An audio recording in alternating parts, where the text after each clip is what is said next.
Hello everyone. So I know the CaRMS application has opened up now, and let's just go through the website again and just recall how things were back in my day. And I'm gonna tell you guys how I have coped with things during my residency application. So let's just go through on the previous stuff that we used to have, and how things are different this time. So let me just go through family medicine, since I applied in family medicine last year and was able to fortunately match. Um, so I'm just gonna do some university from Ontario to make sure, like, we're able to address things, and I'll relate on how things are on the program description. I understand this is generally a very overwhelming time, and this is really overwhelming to actually read the program descriptions and understand what each thing means. So, since I've already matched, I was in the process last year, same as you guys. So, I'll help you understand exactly what it means to me, and how it impacts you in general, okay? So last approval approved on September 9th, which is just this month, which means this is the updated one. Approximate quota, so you can see the number of seats available, which is not the final number of training spots is subject to change. So this means they haven't finalized it yet, but they'll probably finalize it before, for sure, calling for interviews. So it's still too soon to rely on the number of seats. Um, but yeah, you can still apply, it doesn't matter.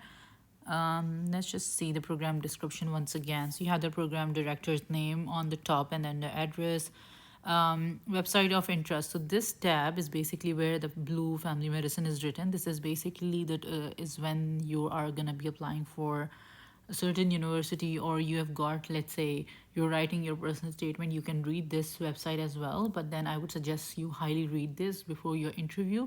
Any clickable link, let's say this is a clickable link, make sure you read this before your interviews, just so you know more about the program. So that's how it works, okay?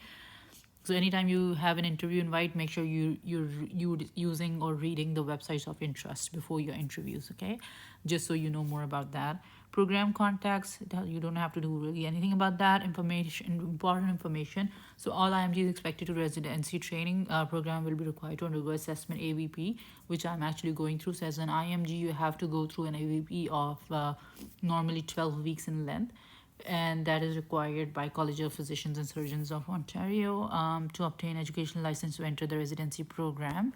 Sorry on that. AVP is something that you don't have to really scare about, but you have to be careful throughout the process, because they are still assessing you. They see how you're doing, and they see on how things are in general. So yeah, going through the important information, it seems like it has changed since I clicked that again. Okay, so if you click on the IMG specific, that's when you get the exact information that I'm getting here. So it's a CPS requirement that you have to do your AVP. IMGs that have filled an AVP are applying through CaRMS are ineligible to apply for training in the same specialty in Ontario, but may apply to a different specialty in the first or second iteration. All candidates must meet the Ontario criteria of eligibility found here. So you have to do your FMProC. So let's say if you want to know more about FMProC, you're clicking on here. So for this year, remember the dates for FMProC rounds open up 10th September at noon, which is already open now. And it closes at 30th October 2025, next year, next month. And this is the registration window, and the test window is between 23rd October to 6th November. So you don't have to wait for anything, you can register until October 30th. Make sure you jot down these dates on a notepad. That's how you stay organized. You are aware of all the dates that are important for your CARMS application. The second rounds open in February and March. So anybody who's interested to apply for for the first iteration, let's say you're done with your QE1, your NACOSCI, you've done your English exam, you're eligible, you are a PR or a citizen, you're definitely eligible to apply for CARMS cycle. So don't waste your time. You gotta apply for first iteration to make sure you get an interview this iteration. If yes, say you got an interview, you don't match, or maybe you don't even get an interview, you do have an option for second iteration again. So I would suggest or recommend for people who are interested, get done with your exams and just apply for FMProC now to make sure you don't miss the window. And I guess it's approximately around 100. Please note the cost of the exam is around $58. So this is 58 Canadian dollar inclusive of tax. So you don't have to pay beyond $58. Casper, I remember, was a bit more expensive than this. This is not as expensive. Okay, so this is FMProC. You can just find this information on the program description. Return of service is something that you're supposed to worry after you match. This is not something that you're gonna worry about. You just need to know that you need to sign a return of service agreement once you match, and that's something that Ministry of Health would definitely send you once you match, hopefully.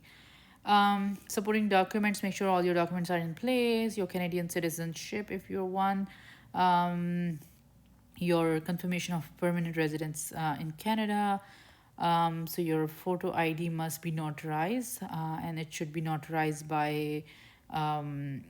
There are certain places on the CaRMS application where document must be notarized, and they can, like, maybe a local police. You can go to a police station where someone can help you attest that, or maybe there are some notarizing offices who can help you notarize your photocopies. So maybe you need to get that notarized from there.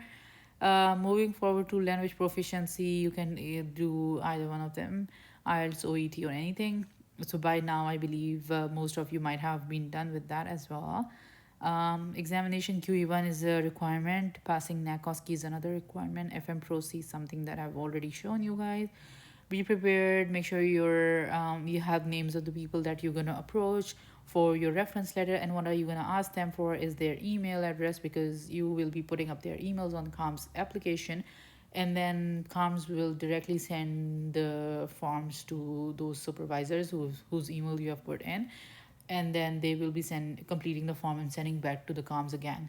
So it's not going through you, it's directly going through CaRMS and then coming back to CaRMS again. So you're nowhere in between, except for the fact that you need to have your supervisor's email that you can put up there. So make sure you're reconnecting with your supervisors now, letting them know that you're applying for residency match in Canada, and then you're hoping to write them a letter, if that would be okay with them. Just make sure you're staying connected with them. Let's say I would suggest from my experiences that make sure you have more than three supervisors on your mind, because let's say if one of them is not responding, or is too late, or maybe is not um, you know like, let's say even if they're responding, I would still suggest getting it done, or maybe receiving it from more than three, because when you're applying, you don't know what they might ask for. Let's say if someone says all three reference letter from back home, which they don't usually say. They would either say two letters from a family doctor, one letter from a specialist. So that's how they can be a little tricky, and if you read through them, you'll understand that what they need. So this is saying reference letter to be submitted, only SRLs from 2025 will be. So anyone who's applied last year, their reference letter would be accepted.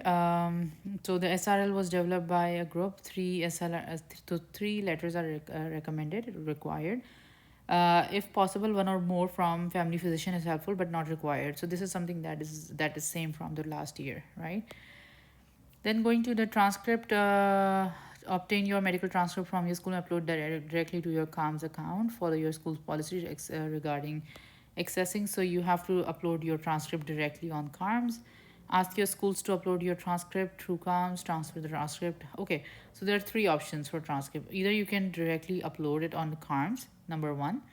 Number two, you can transfer the transcript from the account, the physician's apply account. So there's an option on physician's apply to transfer the transcript to your CaRMS account. So you can do one of them. Okay.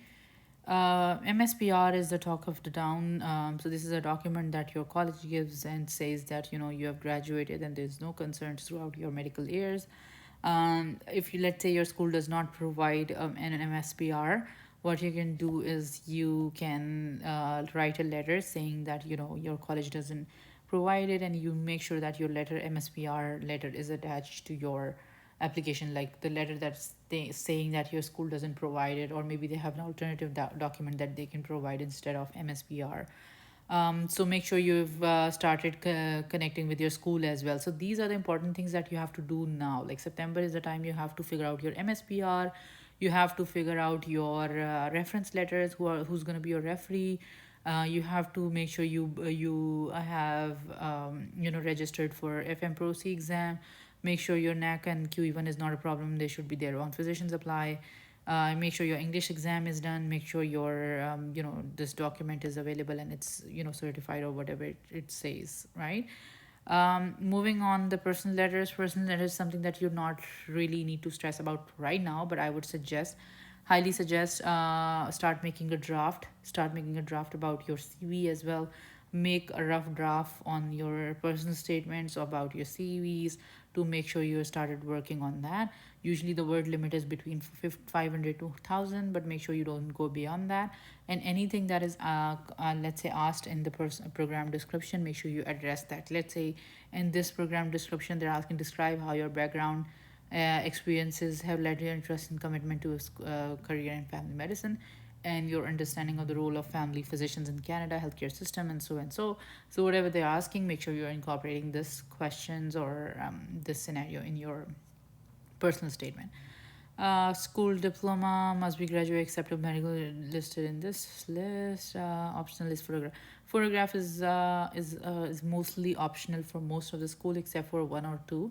So you make sure you're reading optional things and then make sure you're reading conditionally required and then mandatory required. Okay, whichever thing says required, that means it is required. Okay. um Review process.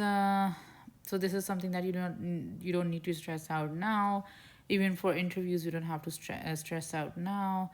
But I would suggest you to read something.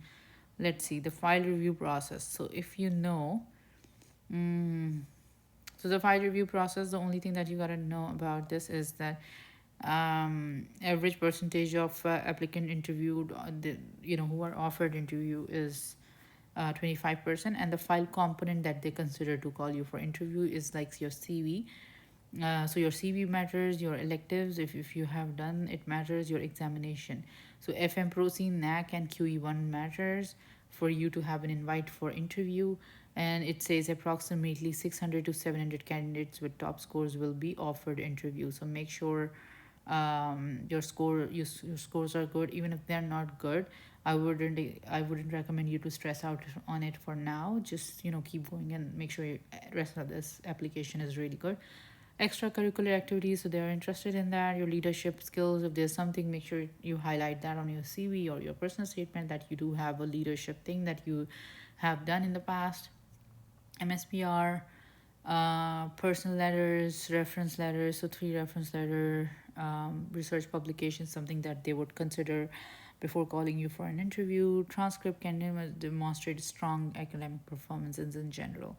And generally, there's something called addendum. So let's say if you don't have a strong performance in your med school, or maybe let's say there were some low marks on your results.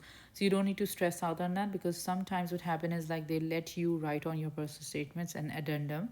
Addendum is basically an additional paragraph that they let you write. Um, and that doesn't include towards the word count. So if you read this statement, you'll get to know what I'm saying. So if you're including a transcript addendum, it will not count towards the word limit. So basically, addendum is a paragraph where you write about what's the reason that you were not able to score a good score on so and so exam. Like, was it a legit reason that you were going through something in life, there was some kind of crisis or something. So yeah, that's that. I hope this video generally helps you. This is basically one of the most updated thing that I want to let you know on before you guys start your CaRMS application.